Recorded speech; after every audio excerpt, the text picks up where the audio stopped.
Microblading is the process of creating tiny hair-like strokes with the use of a tattoo pigment and micro precision needles. The tattoo pigment that I use is a hypoallergenic pigment, and I will choose a blade type depending on the thickness of your natural eyebrows. And when you're done, you'll have beautiful, natural looking eyebrows.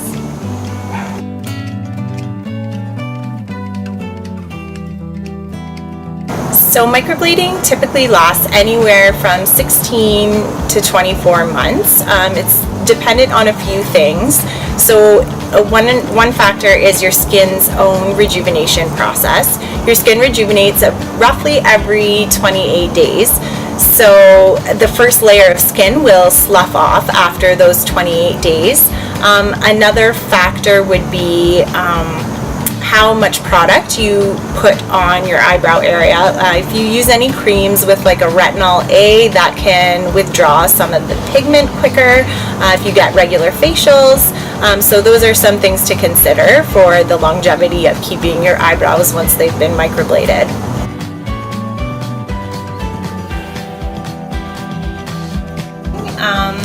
As a technician, your technician should have you come in, sit down with you, and go through a consent form, making sure you understand all the pros and cons to getting the microblading procedure.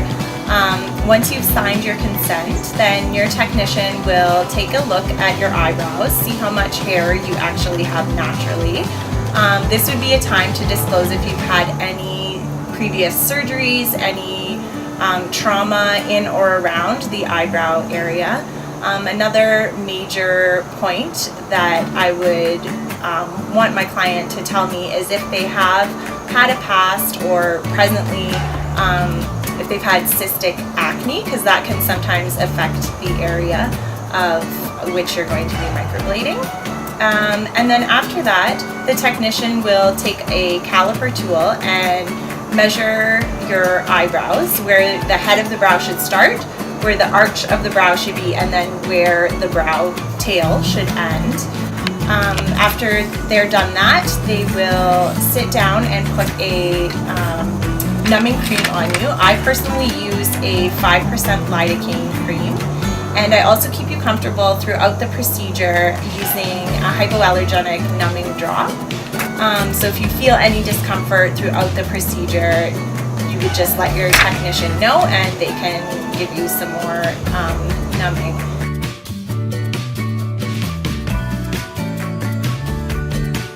I like to compare it to having a sunburn and scratching a sunburn. That's the best way that I can describe what it feels like to clients who want to know.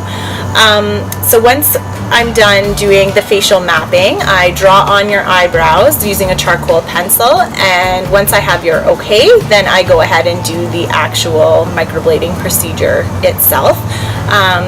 Before we go ahead and do that though, I do choose a custom color based on your skin tone and your existing eyebrow hair. And then once you're done, you'll have gorgeous brows.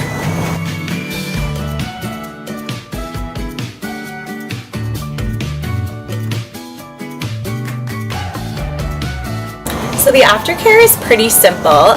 You're going to avoid any soaps, any creams, anything like neosporin, polysporin. You don't put anything like that on your eyebrows while they're healing. The only things that you use on your eyebrows are a grapeseed oil or coconut oil. I prefer the coconut oil because of its antibacterial properties. Because there is tiny incisions made in your skin, this will help keep infection out and keep it clean. A lot of people also do a chamomile tea wash after 7 days. This typically helps with enriching the color of your brows and just helping with the scabbing and the longevity of the eyebrows.